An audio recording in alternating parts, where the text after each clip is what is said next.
আসসালামু আলাইকুম বন্ধুরা, দিনাজপুর থেকে মাসুমিল্লাহ বলতেছি।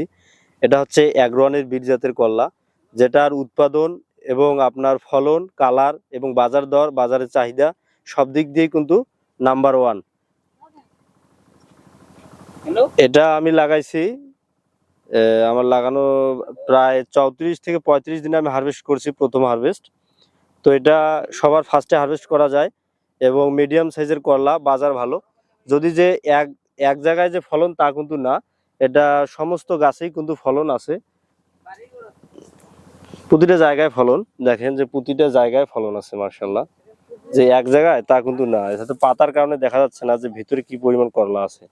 হয়তো আপনারা দেখতে পারবেন যে কি পরিমাণ করলা আছে এই জায়গায়, প্রতিটা গিটে গিটে করলা আছে মার্শাল্লাহ। এবং এগুলা হচ্ছে যে গাছের লংজিভিটি প্লাস রোগ প্রতিরোধ ক্ষমতা সব দিক দিয়েই ভালো। প্রতিটা জায়গায় যে আল্লাহর রহম করলা অনেক সুন্দর আছে, যদি দেখাই আপনাদের, যে দেখেন। কারণ শুধু ভালো জাত নিলেই হবে না, আমাদের উৎপাদন কলা কৌশলগুলো শিখতে হবে। তো আমি সব মিলিয়ে অ্যাগ্রোয়ানকে ধন্যবাদ এত সুন্দর একটা জাত আমাদের মাঝে, কৃষকদের মাঝে দেওয়ার জন্য।